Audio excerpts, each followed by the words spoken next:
Hello, my name is Jason Allen. I'm a realtor based in Palm Springs, California. And every week I take a look at one of the four cities where I do most of my business. This week it's Cathedral City. And for anyone that has watched one of my other videos, you're going to see that I'm using different charts today, and I'll show you why and why going forward, I'm no longer going to rely on the charts that I used to rely on. Give me just a moment, I'll bring up the charts. All right, here we are, and I'm going to start with what you're familiar with.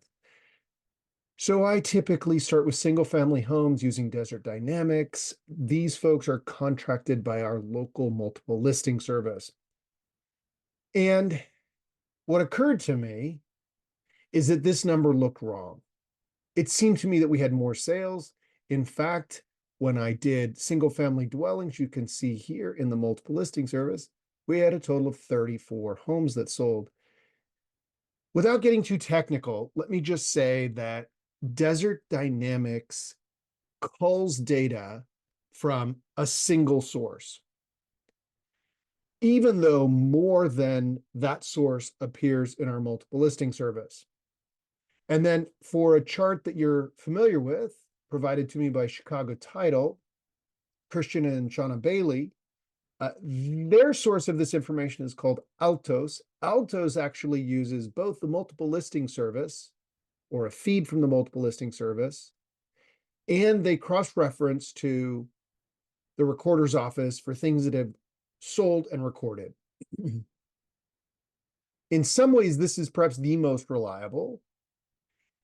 And as I have discovered, this is going to be our second most reliable because it's the multiple listing service, but it does not include things that were recorded and never showed up in the multiple listing service. But there aren't a whole lot of those on average.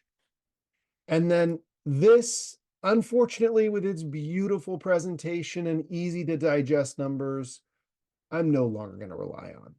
While it doesn't happen often that the data feed they use or the data set they use is a subset of the overall, I don't want to take the risk.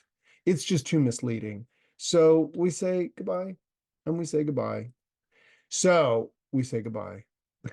To mix it up a little bit, I'm gonna start here. And actually, I'll start here to single family dwellings, which I like to do. Days in the MLS. So this chart looks at days in the MLS, not days on market. And there's a distinction because as agents, we can put a property into the multiple listing service before it actually hits the market. And that's so that we gather information. There's a ton of work that goes into putting a listing into the multiple listing service. So that's taking that into consideration. All right, days in the MLS, number of listings that were in the MLS for 0 to 30 days was 12, 31 to 60, 7, 61 to 90, 10, and 91 to 120. And then over 120, 4. This number, 12, 7, 10, 1, 4, all add up to 34, so we know we're on the right track. Then we break it down into percent of listings of the whole. And you can see that across this row. The 0 to 30 days, 35%, 20% for 31 to 60 days, 29%. You see it spread over the 90-day threshold. Most listings are selling within 90 days. We have outliers that are going well beyond. Average sale to list price.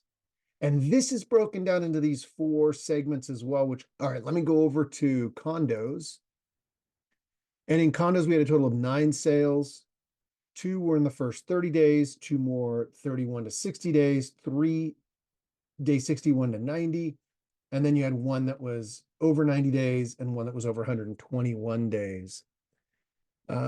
Average sales to list price, 97 in the first 30 days, 95 in the day 30 to 60, 94 day 61 to 90, 95, and 96. Again, over here, that doesn't surprise me. It just means someone is willing to wait the market out. And then we get down to sales to original list price, OLP, original list price. Whoever held out, they didn't hold out and win in that situation. My guess is that was just overpriced to begin with. And it seems like was it this one? Let me go to detail. I was looking at this earlier. It was this one. So they started with 324 and they ended up at 380. And that's where you ended up taking this big hit. So I will streamline this going forward. I've got to figure out a way to get those numbers in a more digestible chart that's easier to read. We'll see if I can work on that. Meanwhile, if you have any questions or concerns about listing your home or finding a home to buy, don't hesitate to reach out. Thanks so much. I appreciate your patience in my getting this out today. Bye now.